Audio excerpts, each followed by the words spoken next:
στη χώρα μου ήταν φυσιολογική. Έψαχνα για δουλειά, έψαχνα και να τελειώσω τις σπουδές μου και έτσι έπεσα σε κάποια χέρια κάποιους ανθρώπους που με έχουν δουλέψει κανονικά, μου έχουν υποσχεθεί πάρα πολλά πράγματα που δεν έχουν γίνει ποτέ. Όταν έφτασα στην Ελλάδα ήμουν την ηλικία των 16,5. Είχα μπλέξει με άτομα που με εξαγέλασαν, με πούλησαν εδώ βασικά. Έχουν πλαστογραφήσει την υπογραφή του πατέρα μου και τη μητέρα μου και απλά μια μέρα ξύπνησα στην Ελλάδα.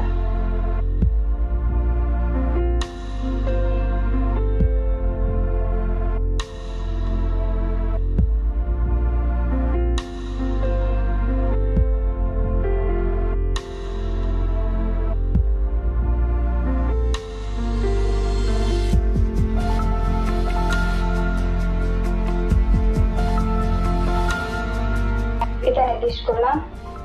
Προσπαθούσα να βρω αδιέξοδος, όμως δεν μπορούσα. Αυτό το μαρτύριο έχει κρατήσει 3 χρόνια. Μέσα σε αυτά τα 3 χρόνια, για 1,5 χρόνο, η αστυνομία με έψαχνε στη Ρουμανία, με είχαν βάλει στο Interpol, μέχρι στην ηλικία του 18 που με βρήκαν εδώ στην Ελλάδα. Όμως όταν με βρήκανε, εγώ φοβόμουν να τους μιλήσω, να τους πω τι κάνω εδώ, αν δεν μπορούσα να έχω εμπιστοσύνη ούτε στην αστυνομία, ούτε σε κανέναν. Σε όλα αυτά τα 3 χρόνια ήθελα να αυτοκτονήσω αρκετές φορές, όμως δεν μπορούσα να βρω τη δύναμη. Τους έλεγα ότι δεν αντέχω άλλο, ότι θέλω να πεθάνω, προτιμώ να πεθάνω παρά να ζω όλο αυτό. Δεν το κατάφερα όμως και είμαι χαρούμενη ότι δεν το κατάφερα. Ότι σήμερα έχω τη δύναμη να πολεμήσω. Τώρα είμαι πάρα πολύ χαρούμενη ότι κατάφερα να ξεφύγω από το παρελθόν και με βοήθεια κάποιους ανθρώπους και οργάνωσης που με βοήθησαν να κάνω το όνειρό μου πραγματικότητα.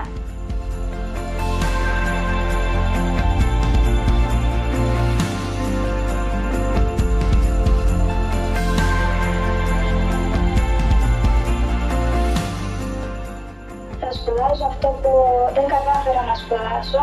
Το όνειρό μου ήταν να σπουδάσω μαθηματική φυσική.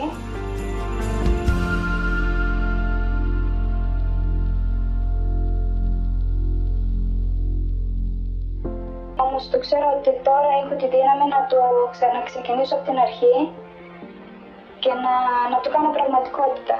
Και το άλλο που θέλω είναι να δώσω ένα μήνυμα σε όποια κορίτσι με ακούει και θα με νιώσει αυτή τη στιγμή, να πολεμήσει για την ελευθερία της και θα το πω και στη γλώσσα μου, Λούτα, pentru libertatea ta.